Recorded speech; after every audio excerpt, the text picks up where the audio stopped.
was link the case by date and location, but didn't think of them as a continuation of one sighting. Once a police officer had alerted his fellow officers to the objects, they, in different locations and at different times, went outside or looked up and were able to spot them. The descriptions are of a similar type: dish-shaped object, flying alone or in formations. That they were seeing the same thing from different locations suggested something that was very high, or that there was more than one formation. The thing to be remembered that even if the police officers in the one location were fooled by something, those officers observing it from a different perspective might have been able to identify it, if there was a terrestrial explanation. Since that didn't happen, it would seem that there was something very strange going on here. Add to this the sighting by Smith and his airline crew, which we can do because they observed the craft on the same day and in the same general location. We have a new dimension to the case. Smith's report was labeled unidentified, meaning that he and his crew were able to give a detailed description of what they had seen. We have to wonder if that was because they were met by reporters when he landed. Had his report not received the attention it did, and had he not provided the detail he did, might it have ended up with only a little information and a label of insufficient data for scientific analysis? Army Air Force's investigation, which took the report seriously in the summer of 1947, failed to find a satisfactory explanation for these sightings. It should be remembered that in this case, there was nothing other than witness testimony, witnesses who were separated by distance, but who in some cases had been warned about the flying saucers by the police radio, and who had claimed to have seen basically the same thing. These sightings are interesting, and we have to wonder what more might have been learned had a little more effort been made in the investigation of them.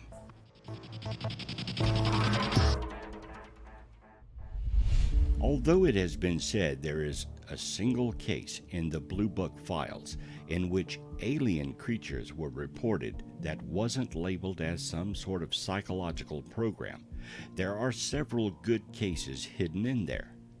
Skeptics, disbelievers, and debunkers like to say that there is no evidence that alien creatures have visited the planet.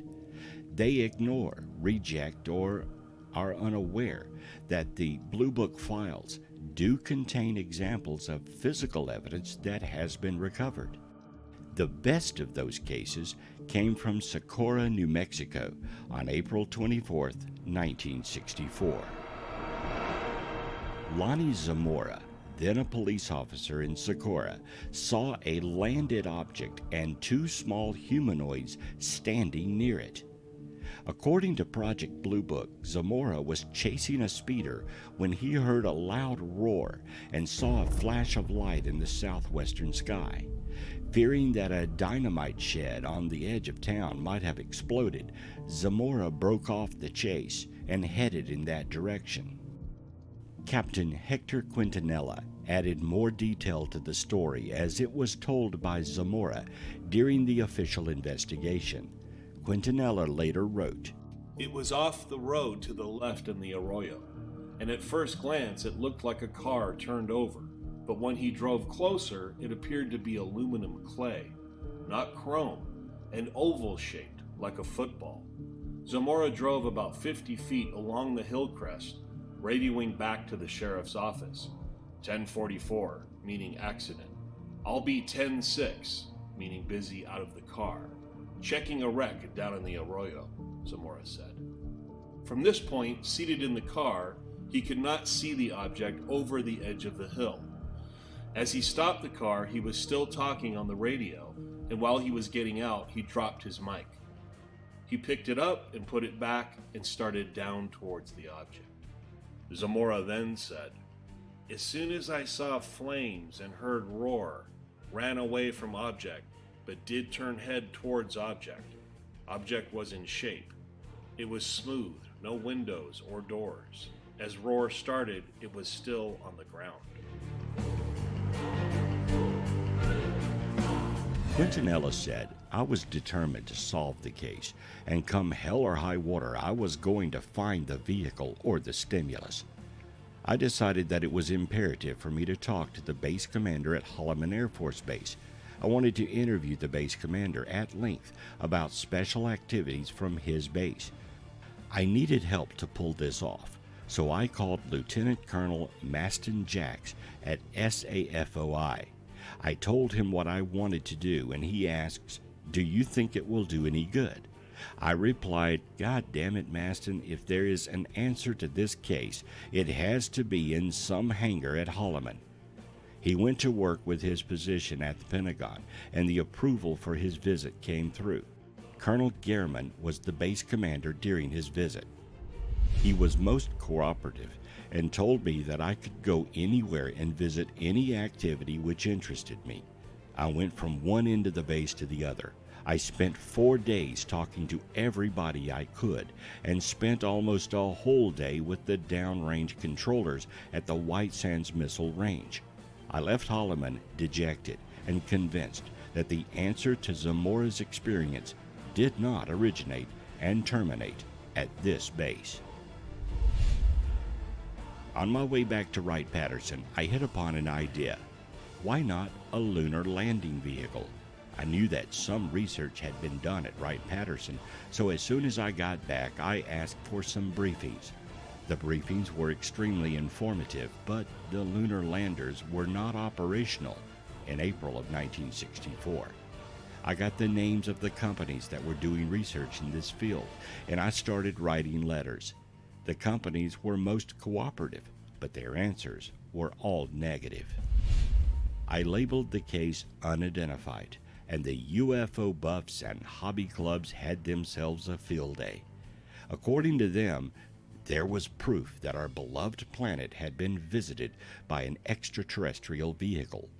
Although I labeled the case unidentified, I've never been satisfied with that classification.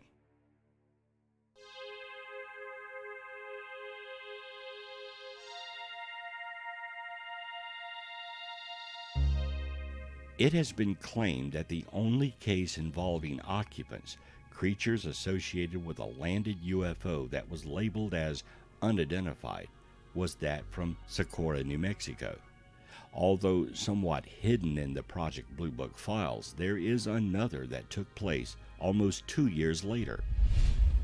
Hynek mentioned it in his book, The Hynek UFO Report, but he doesn't give a location, and he dates it with a newspaper clipping from the Dallas Times-Herald. Although Hynek suggests the case is from the Wichita Falls, Texas area, and the witness W.E. Laxon was a civilian employee at Shepherd Air Force Base in Wichita Falls, the government files list the case as Temple, Oklahoma. The newspaper clipping cited by Hynek is dated March 27, 1966, but the sighting occurred on March 23, 1966. With the misdirection from Hynek, probably as a result of the classified nature of the case when he wrote his book, it took a while to deduce the facts.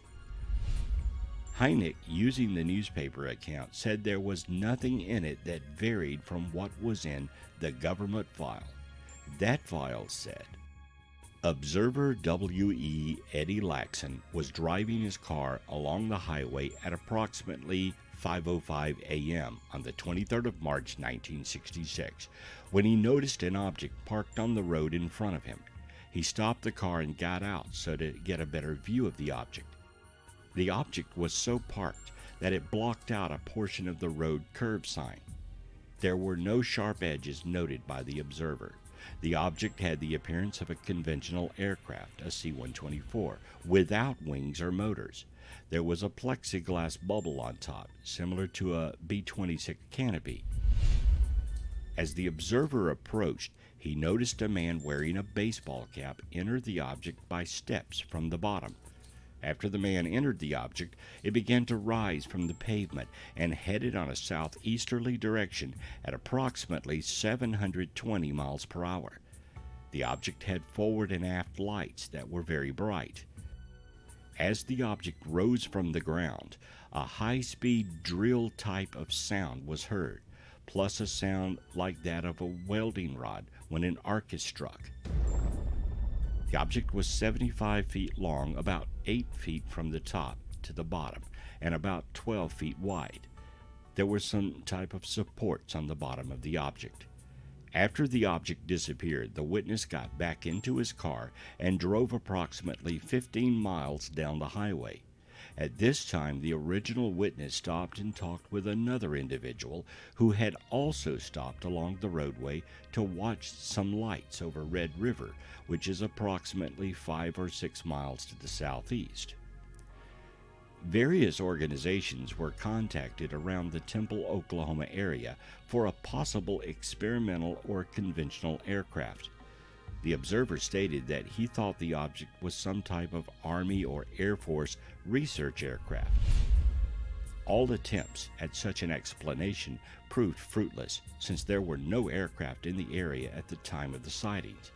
Although there are numerous helicopter and other experimentals in the area, none could be put in the area of Temple at approximately 5 o'clock on the 23rd of March, 1966.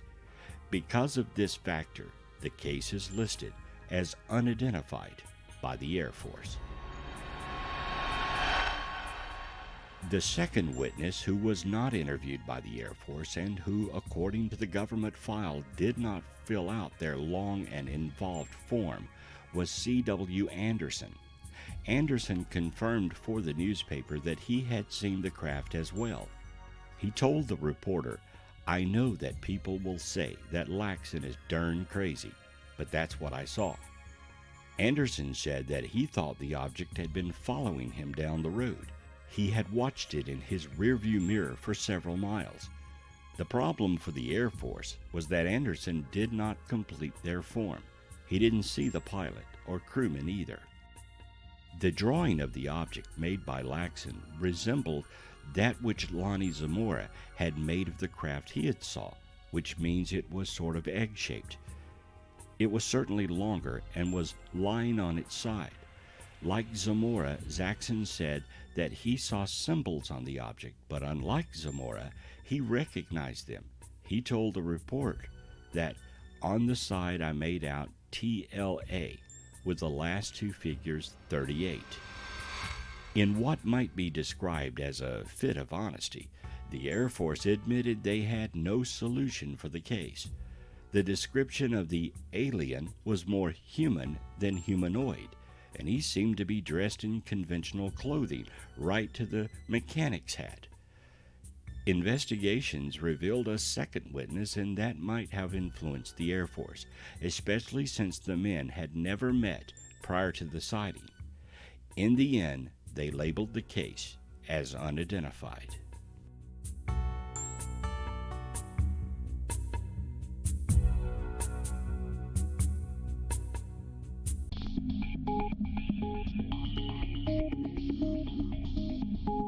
In a review of government records, another case, also labeled as unidentified, was found.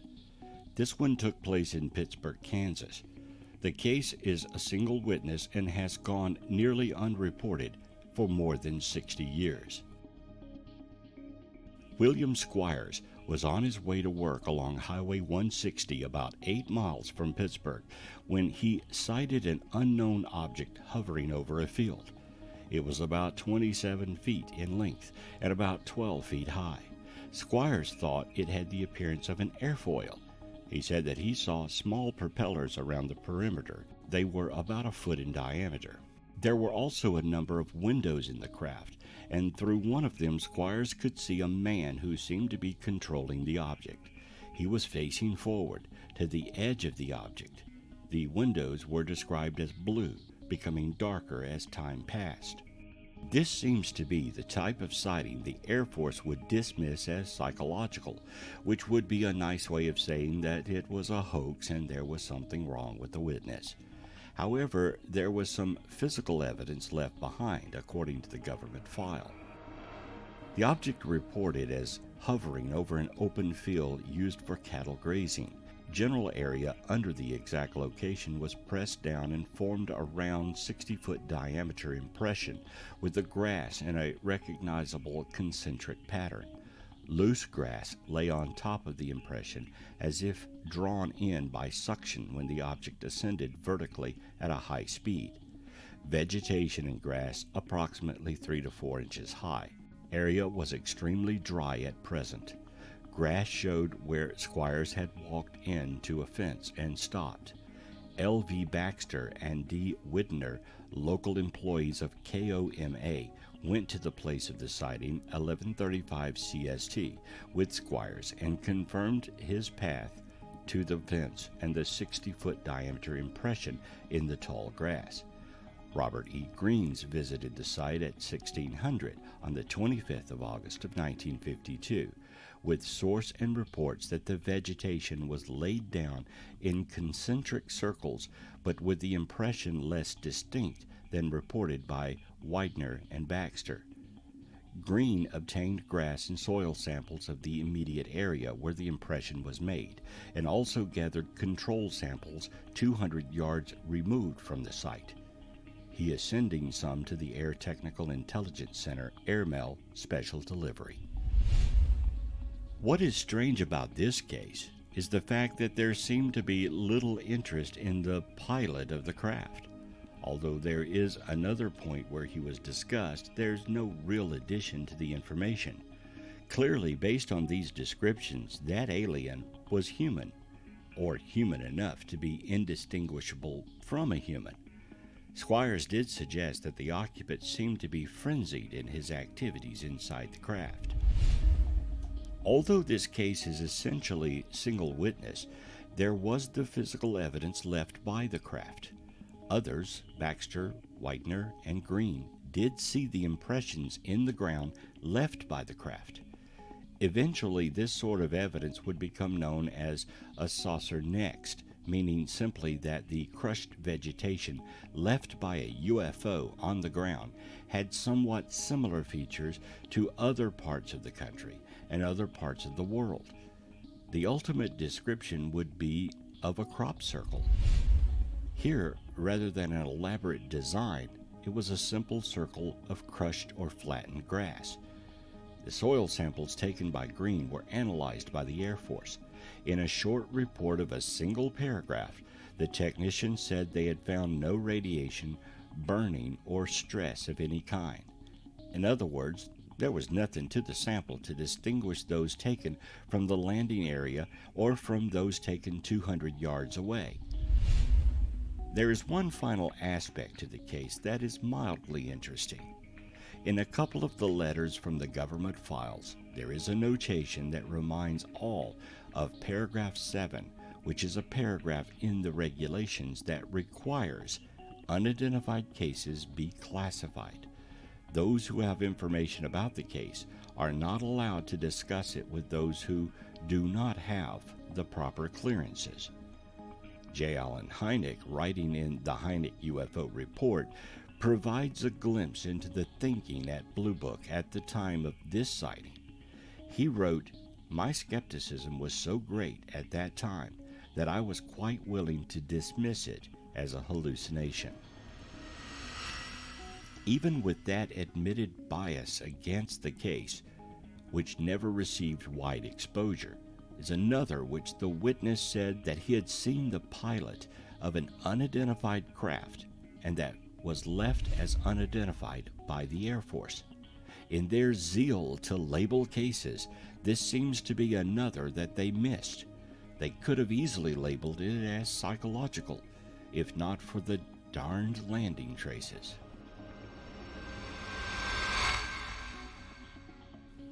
Keeping with their tradition of labeling cases but not solving them, the Air Force officers decided that witnesses had psychological problems if they claimed to have seen the beings outside of their craft. There is no need to investigate if the witness is unreliable or under the influence of some kind of mental problem. In the Pittsburgh, Kansas case, there is the same problem. Here was a case in which the object interacted with the environment. True, it was a single witness, but it left marks on the ground. Rather than send in someone to review it carefully, the Air Force allowed samples to be gathered by a civilian. They may have provided some guidance, but it would seem that an expert with the proper training should have been sent if the Air Force was serious about investigating UFOs.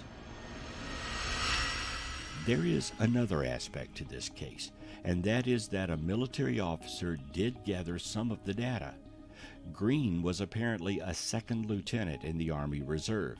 He is the man who collected the samples. But this is not to suggest that his military training had covered that. But his membership in the reserve caused one problem. The report he filed with his chain of command made its way eventually to the Air Force, but they delayed it. Zamora seemed to be a single witness, but there was physical evidence left behind. Here the Air Force responded quickly, gathering evidence, and analyzed the situation. They found no answer that satisfied them. There is the possibility that there were two witnesses. They appeared after the fact, but are not from the 𝑠paro area, and their stories seem to have been embellished with facts from news reports.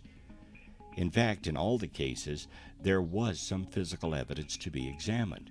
The cases did not rest solely on the testimony of the witnesses. If there wasn't some kind of physical evidence, there was another witness to corroborate the sightings.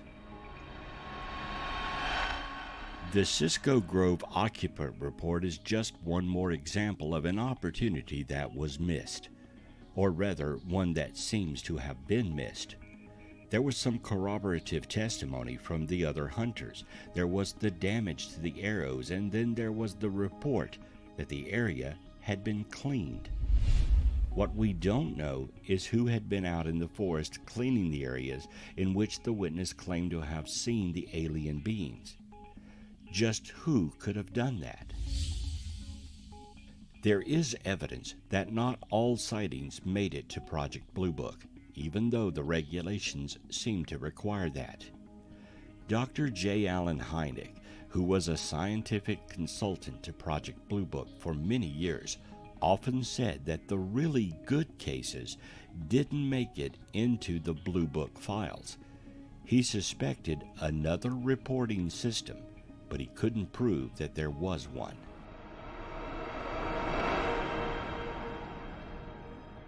Hints about this other investigation came from Brigadier General Arthur Exon, who was the base commander at Wright-Patterson Air Force Base in the mid-1960s. Exon said that while he was base commander, he would periodically receive telephone calls which ordered him to prepare an aircraft for a mission outside the local Wright-Patterson area. Exon himself described this in May 19 of 1991 in a recorded interview. He said, "I know that while I was there, I had charge of all the administrative airplanes and had to assign priority airplanes to the members who would go out and investigate reported sightings. I remember several out in Wyoming and Montana and that area in the 60s, 64 and 65. I knew there were certain teams of people that representing Headquarters United States Air Force, as well as the organizations there at Wright-Pat, and so on. When a crew came back, it was their own business. Nobody asked any questions." He expanded on this, saying, "The way this happened to me is that I would get a call and say that the crew or team was leaving. There was such and such a time and they wanted an airplane and pilots to take X number of people to wherever. They might be gone 2 or 3 days or might be gone a week. They would come back and that would be the end of it."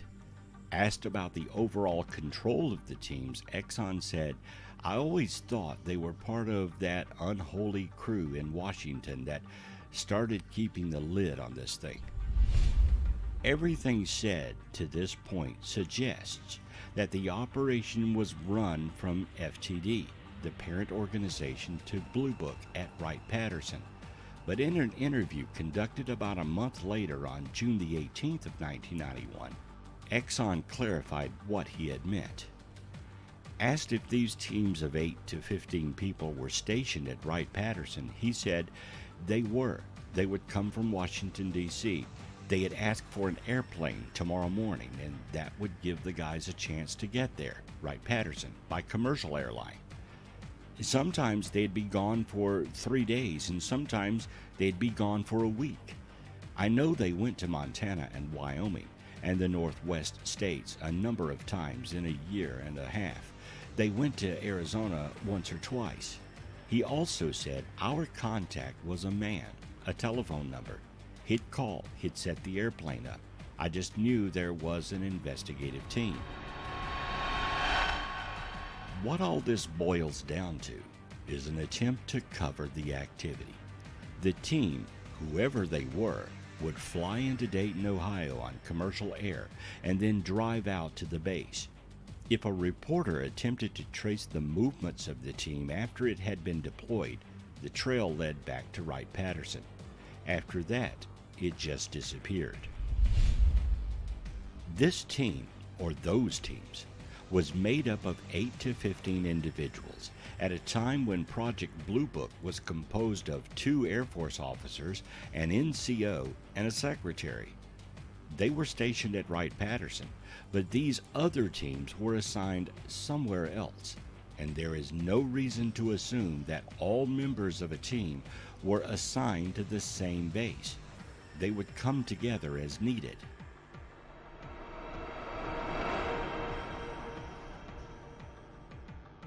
On October 20th, 1969, Brigadier General C.H. Bolender provided the documentation to prove that there was another investigation.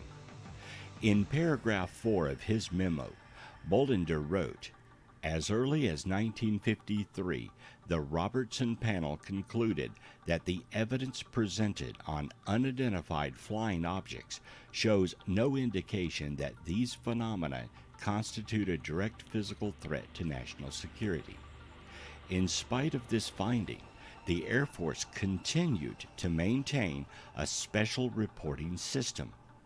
There is still, however, no evidence that Project Blue Book reports have served any intelligence function.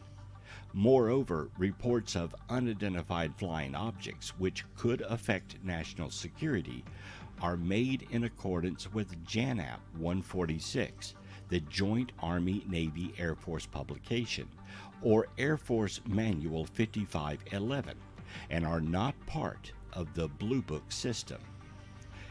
In other words, the suspicions of Hynek and Exxon were confirmed by this document from the government files. This organization dealt with matters of national security and the sighting at Maelstrom because of the missile shutdown, and it was a matter of national security. Those sightings and the information collected about them would not be part of the Blue Book system, and therefore would not be in the files. That they are missing is the significant point. In the beginning, in the summer of 1947, the military was concerned about the sightings of flying saucers. They didn't know what they were, but the reports from military pilots, civilian pilots, and police officers concerned them.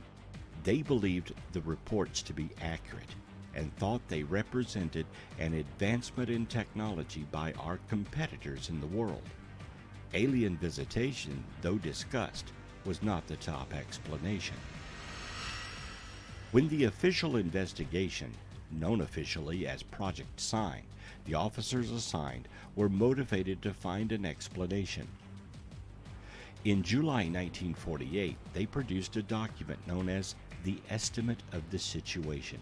According to Ed Rupert, one-time chief of Project Blue Book, that situation was flying saucers, and the conclusion was that they were from another world. The Air Force Chief of Staff, General Hoyt S. Vandenberg, rejected the estimate and those who had been responsible found themselves with new jobs. The fire went out of the investigation. No longer did they worry about the explanation. They just worried about providing solutions for the cases. Sign eventually evolved into Grudge, and then Project Blue Book.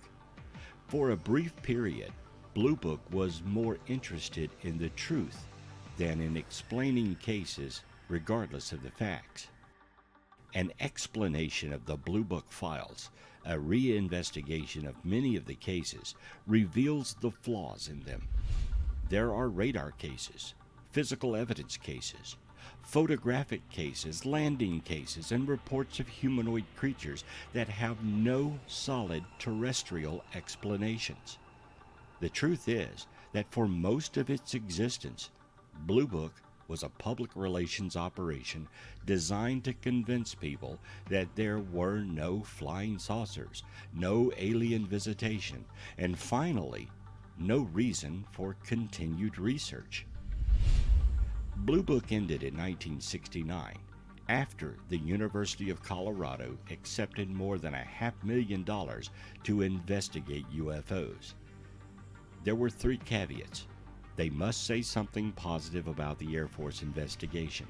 They must conclude their investigation the way the Air Force wanted, and then must show that there was no national security threat. With these 3 goals accomplished, the Air Force said they were through investigating flying saucers. Like so much else, that statement was also untrue.